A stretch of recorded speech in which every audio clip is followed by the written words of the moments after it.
Esta es la historia de uno de los criminales más notorios y longevos de España. Empezó desde lo más bajo, como un humilde contrabandista en las Rías Gallegas, y acabó convertido en un poderoso capo con vínculos directos con el Cártel de Medellín. Con su fortuna compró mansiones, yates, narcolanchas, una flota de coches de lujo, propiedades en varios países e incluso su propio club de fútbol. En Galicia lo apodan el Pablo Escobar español y durante décadas fue el enemigo público número uno de las fuerzas del orden. Su historia ha sido tan intensa y cinematográfica que incluso Netflix le dedicó una serie. Esta es la historia de José Ramón Prado Bugallo, mucho más conocido como Sito Miñanco. José Ramón Prado Bugallo, alias Sito Miñanco, nació en 1955 en Cambados, un pequeño pueblo pesquero de la provincia de Pontevedra, al noroeste de España. Desde joven conoció el mar y la vida dura, creciendo en una familia de pescadores. En los años 70, cuando España aún estaba bajo la dictadura de Franco, Sito comenzó su carrera delictiva con el contrabando de tabaco rubio americano. En esa época, el tabaco estatal era caro y la demanda popular de productos más asequibles hizo del contrabando un negocio lucrativo y, para muchos, hasta legítimo. Sito dominaba como pocos las rutas marítimas de las Rías Baixas.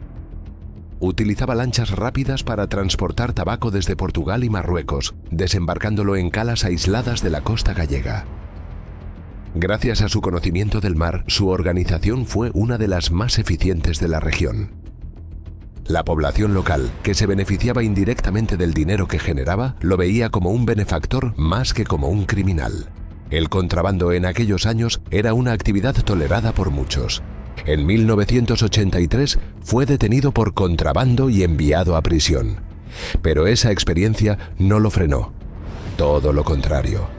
En la cárcel conoció a Jorge Luis Ochoa Vázquez, uno de los líderes del Cártel de Medellín, quien cambiaría su vida para siempre.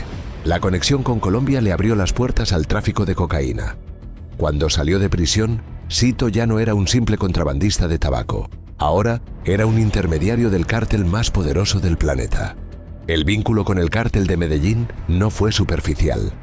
Jorge Luis Ochoa, junto a Pablo Escobar, Fabio Ochoa y Carlos Leder, controlaban el 80% de la cocaína que ingresaba a Estados Unidos. Su capacidad logística, sus rutas por el Caribe y Centroamérica y su red de corrupción les permitía enviar toneladas de droga sin ser interceptados. En ese entorno, Sito se convirtió en uno de sus socios estratégicos en Europa. Fue uno de los primeros gallegos en sellar acuerdos directos con los cárteles colombianos, sin intermediarios. Esto lo posicionó como pionero del narcotráfico transatlántico entre Sudamérica y Europa. Sito comenzó a operar como receptor de la mercancía que llegaba desde Colombia. La cocaína era transportada en grandes cargueros o narcolanchas hasta las costas de Galicia, donde su organización se encargaba de descargarla, almacenarla y distribuirla a otros grupos criminales europeos. Su papel era tan crucial que los colombianos le otorgaron total autonomía para gestionar la distribución en el continente, convirtiéndolo en uno de los primeros franquiciados europeos del Cártel de Medellín. Durante sus viajes a Panamá, Sito conoció y se enamoró de Odalis Rivera, sobrina del dictador Manuel Noriega. Panamá, en ese entonces, era uno de los principales centros logísticos del narcotráfico internacional. Estas conexiones le dieron acceso a una red poderosa para mover droga desde Colombia hacia Europa, pasando por África, Venezuela o directamente hasta Galicia. Se estima que organizó algunas de las primeras rutas de cocaína directa entre Sudamérica y las costas gallegas, sin intermediarios. A medida que el dinero empezaba a fluir, Sito comenzó a actuar de la misma manera que Pablo Escobar en Colombia. Era extremadamente generoso con la gente allá donde iba. ¿Alguien necesitaba dinero para la compra? No había problema. También decidió convertirse en propietario de un equipo de fútbol en 1986. No se trataba de un club de renombre en España como el Barcelona o el Real Madrid, sino de algo más cercano a casa. Empezó a invertir en el club de su ciudad natal en Cambados, llamado Juventud Cambados. Compró a los mejores jugadores de la región, financió renovaciones en el estadio y convirtió al modesto club en una sensación local. Su modelo imitaba el de Pablo Escobar con Atlético Nacional, pero en versión gallega. El equipo ascendió rápidamente hasta la Segunda División B. Se rumoreaba que entrenadores y jugadores recibían maletines con dinero en efectivo y que las concentraciones del equipo incluían viajes en yate y estancias en Panamá. Durante estos años, Sito vivió como un rey, dueño de múltiples propiedades, coches de alta gama, aviones privados y una flota de narcolanchas de última generación. Estas embarcaciones, diseñadas para navegar a alta velocidad y con fondo plano, le permitían desembarcar droga en playas remotas. Su organización operaba como una empresa multinacional del crimen. Utilizaba antenas instaladas en montañas para establecer su propia red de comunicación y tenía equipos de contravigilancia para detectar movimientos policiales. Su ambición lo llevó a expandirse más allá de Galicia. Sito estableció rutas que atravesaban África Occidental, usaba a Portugal como base logística y llegó a invertir en negocios pantalla en Panamá, Venezuela y las Islas Vírgenes. A través de sociedades opacas, adquiría barcos de pesca, empresas de exportación y hasta agencias de turismo para blanquear millones de euros. No se limitaba solo a las drogas. También se le ha relacionado con redes de tráfico de armas y blanqueo de capitales a través del mercado inmobiliario en la Costa del Sol. Su presencia en Marbella, Estepona y otros núcleos turísticos era bien conocida, aunque pocas veces documentada. Compraba propiedades mediante testaferros, a menudo por encima de su valor de mercado, usando dinero en efectivo y transferencias desde paraísos fiscales. Sin embargo, su estilo de vida ostentoso llamó la atención de las autoridades españolas. El juez Baltasar Garzón lo convirtió en uno de sus principales objetivos judiciales. Esto llevó al arresto de varios miembros de su red. Supuestamente, uno de ellos se convirtió en informante, y Sito fue detenido poco después en una de sus mansiones. En 1991 fue condenado por introducir 2,5 toneladas de cocaína y sentenciado a 20 años de cárcel. Sorprendentemente, solo cumplió 7 años. Fue liberado en 1997 y, como era de esperarse, volvió a las andadas. Para ese entonces, todos los ojos estaban sobre él.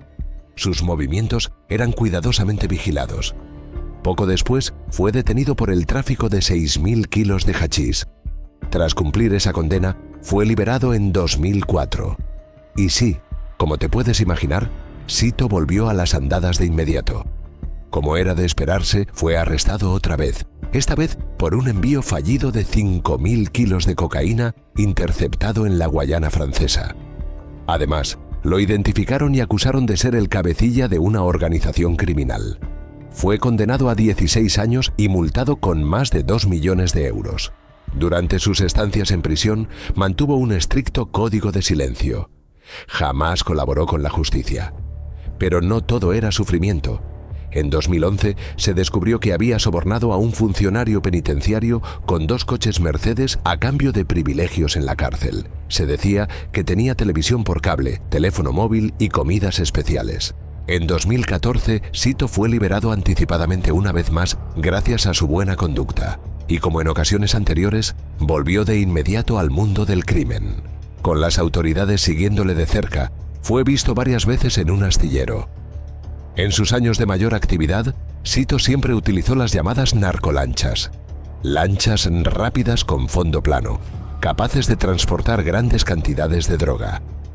Gracias a ese fondo plano, estas embarcaciones podían impulsarse fácilmente varios metros sobre la arena hasta tocar tierra, facilitando operaciones de descarga en playas remotas.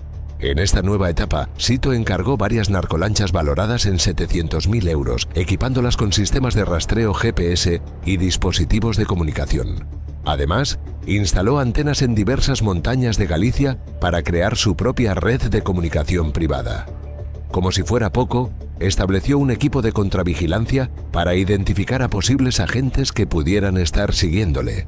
Al parecer, esta vez sí aprendió algo de sus errores anteriores. Durante este periodo, Sito se reunió frecuentemente con 2 ciudadanos neerlandeses, Ronald S. y Martin G. Aunque no está del todo claro cómo se conocieron, se sabe que ambos también residían en España.